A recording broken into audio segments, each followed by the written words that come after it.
Assalamualaikum warahmatullahi wabarakatuh. Alhamdulillah segala puja dan puji kita panjatkan kehadirat Allah SWT yang telah menganugerahkan kepada kita semua kesehatan dan batin serta rezeki yang selalu tercurah kepada kita semua. Khususnya pada hari ini kita bisa bertemu di Hindrasyu Channel untuk belajar menjadi eksportir.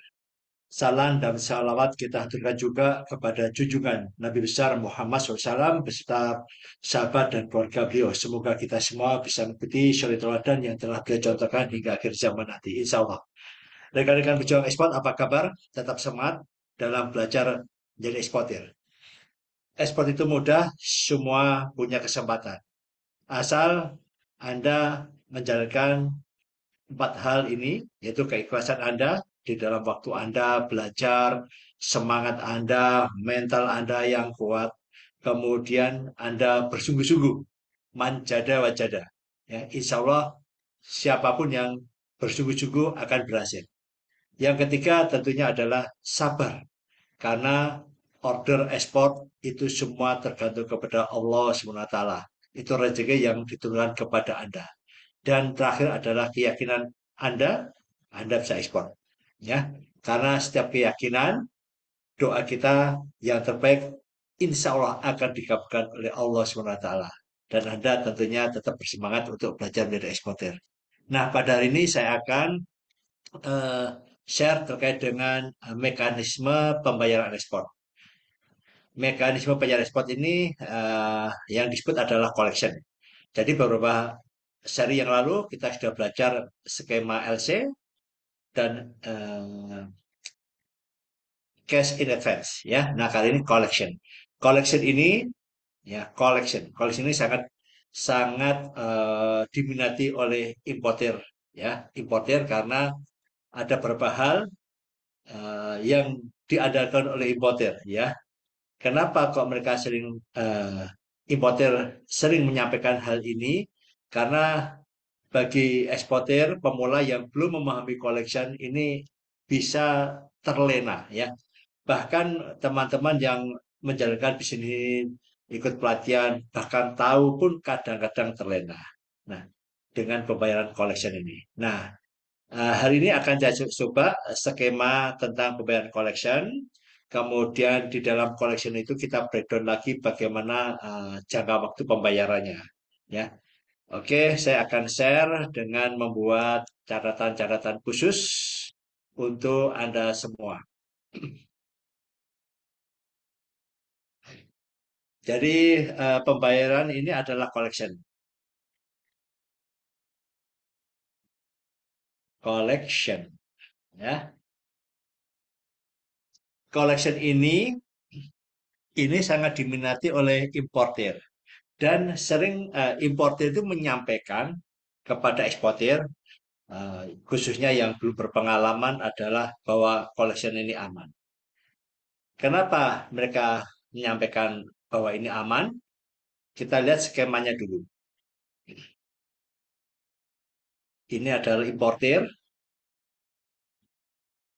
ini eksportir. Ini yang harus Anda pahami skemanya dulu ya.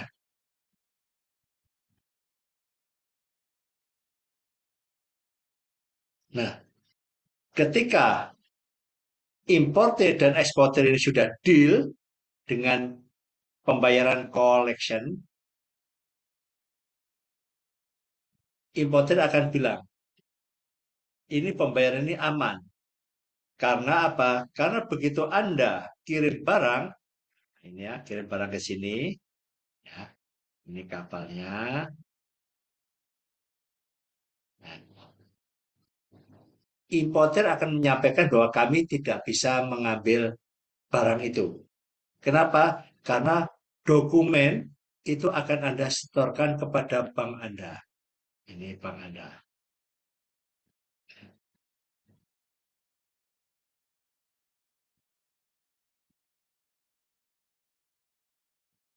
Bank, remittance bank, ya. Terus kemudian dari bank Anda mereka akan kirim ke bank kami. Nah, ini importernya bilang begitu. Ini disebut dengan collecting bank.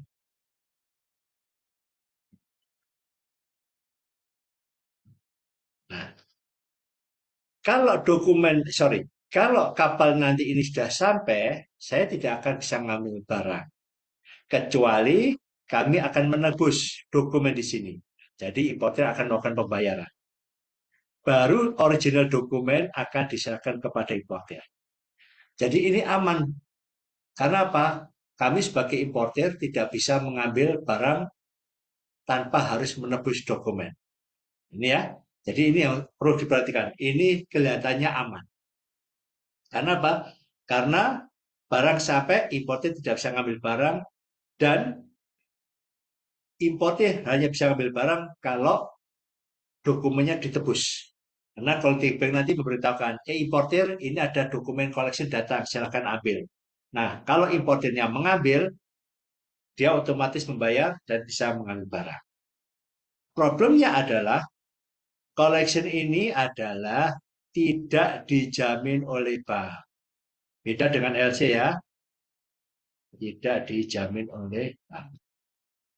Saya kok ngomong LC ini ya, tidak dijamin atau LC ini dijamin kadang-kadang agak sekarang ini agak gimana gitu ya dengan ada kasus Bangladesh ini kacau balau ini ya, transaksi Bangladesh ini. Bilang tidak dijamin, kenyataannya barangnya keluar, apa namanya ekspornya nggak dibayar ya. Tetapi standar aturannya itu LC itu adalah bank-bank itu menjamin kedua belah pihak. Nah, khusus collection ini bank tidak menjamin atau tidak dijamin oleh bank. Nah, ini yang perlu diperhatikan ya. Bank tidak terlibat, bank hanya berlaku sebagai seperti ini, kurir saja, ya, kurir. Jadi bank itu akan ngecek kelengkapannya, invoice ada, packing list, BL, apa, COO, PITO, fumigasi, atau dokumen yang lainnya. Komplit yang disetorkan oleh eksportir, maka pihak remittance bank kirim ke collecting bank. Collecting bank juga ngecek yang dikirim sudah betul nggak invoice packing list sesuai daftar schedule remittance-nya. Seperti itu saja, ya. Nah, kemudian ini ada istilah remittance bank sama collecting bank. Remittance bank itu adalah istilahnya adalah bank yang melakukan pembayaran kepada eksportir.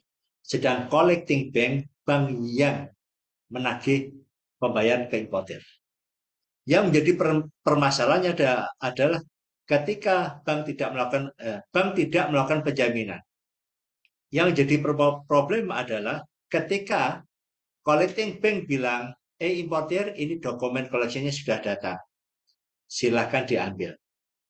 Terus importir bilang, saya nggak jadi ngambil karena kami lagi ada masalah keuangan ataupun ada hal-hal yang terkait dengan teknis maupun non teknis, misalkan terjadi apa ya valuta yang melemah di negara tersebut, terjadi perang ataupun lain sebagainya. Intinya importernya tidak mau ngambil barang, ya. Jadi intinya importernya tidak mau ngambil barang. Nah,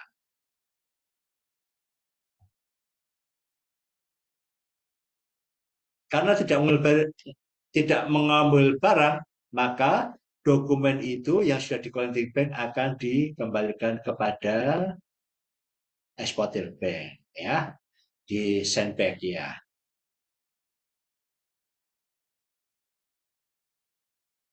Nah, ini jadi eksportir sangat rugi dan bagaimana barangnya? Barangnya tidak bertuan, ya, mungkin akan didestroy dan itu pun juga nanti akan dikenakan denda pihak eksportirnya. Ya, jadi ini perlu diperhatikan kalau ada collection, ini skemanya. Walaupun importer ngomong aman, aman, aman, tetapi sebetulnya sebagai eksportir tidak aman.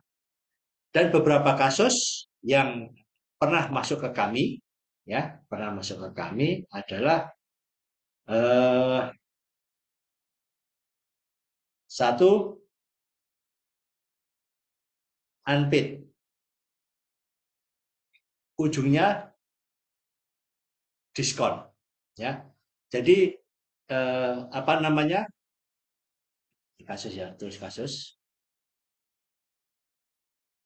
perusahaan ini salah satu klien saya juga yang sudah kita ajari stafnya tentang LC dan selama ini pembayaran pakai LC aman. Kemudian beberapa bulan kemudian ownernya telepon ke saya, Pak, kami unpaid Pak. Lu kok bisa? Pertanyaan saya kan gitu. Iya Pak, ini pakai collection. Loh, kok pakai collection? Ya Pak, karena ini sudah pakai LC 5 kali aman. Dia sudah bayar. Importirnya ini terus minta supaya collection. Karena kami sudah percaya Pak. Sehingga kami setuju untuk collection. Collection sudah kami beritahukan bahwa kondisinya seperti ini skemanya. Tapi karena trust 5 kali order pakai LC lancar, maka dikirimlah 2 kontainer. Ya, sampai di Pakistan, importernya bilang tidak mau bayar karena alasannya barang rusak. Padahal yang 5 kontainer ini barangnya ya fine fine aja ya. Begitu kena collection ngomongnya rusak, minta diskon waktu itu 30% atau sampai 50% gitu loh. Nah, saya bilang kepada owner ini, ya ini Anda sudah kalah ini aku rugi. Jadi kasih aja gitu ya. Nah, rupanya inilah model istilahnya apa ya? Jebakan Batman, ya jebakan Batman, satu kontainer, satu kontainer lancar. Kemudian setelah ini Lena pakai collection akhirnya terjadilah minta diskon. Yang kedua ada juga sama, ya unpaid juga. Yang bersangkutan ini sebetulnya sudah paham sekali.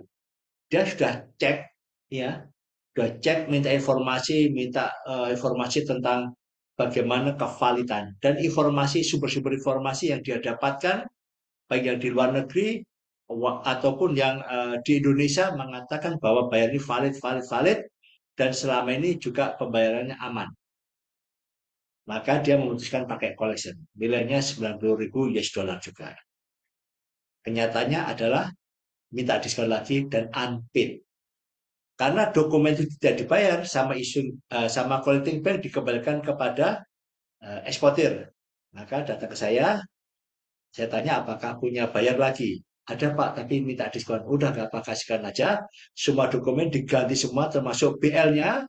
Minta diganti aja, nanti diturunkan kepada forwarder. Semua dokumen diganti, kirim aja kepada importer yang baru. Nah, ini ya. Jadi ini sangat berisiko sekali collection ini. Tentunya nanti kita bicarakan kenapa kok pakai collection ya. Ada strategi-strategi yang itu bisa dijalankan juga, tetapi secara internal perusahaan Anda juga harus paham sekali. Ya. Kemudian yang selanjutnya adalah jangka waktu pembayarannya. Jadi collection ini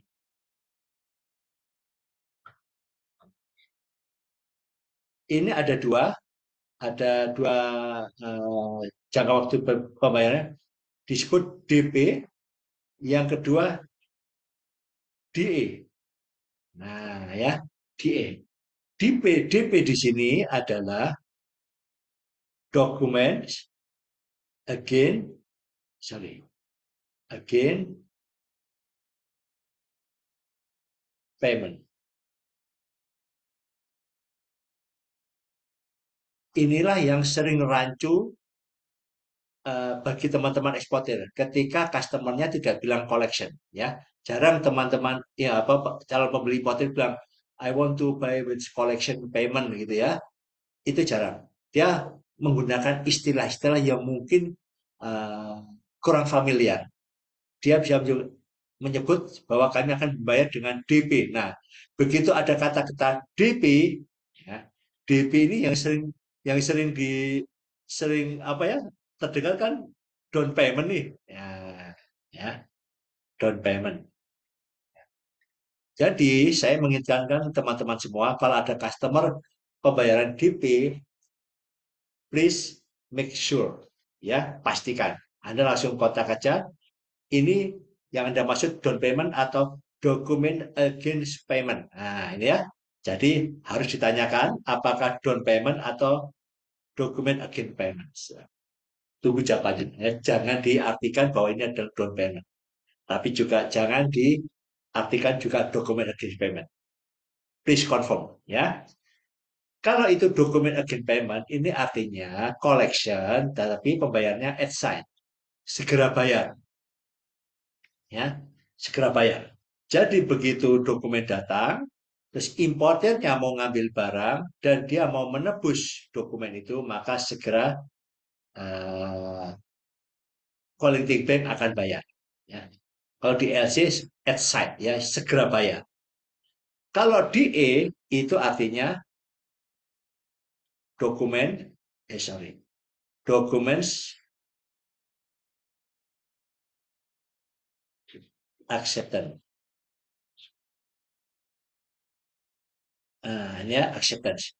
Ini kalau di LC seperti adjustment, ya adjustment. Berjangka pembayarannya.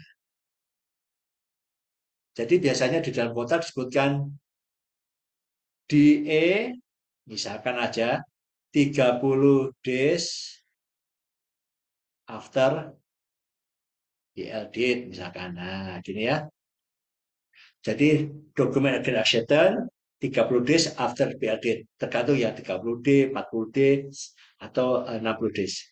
Maksudnya di sini adalah bahwa importer akan membayar 30 hari setelah tanggal BL. Artinya nanti barang Anda keluar dulu, ya keluar dokumen sama collecting bank dikasihkan, diserahkan, ya diserahkan. Kemudian eh, pihak importer dia akan mengeluarkan namanya acceptance, ya, acceptance, ya. Nah ini acceptance atau disebut juga dengan yang umum adalah merchant acceptance, ya, merchant acceptance.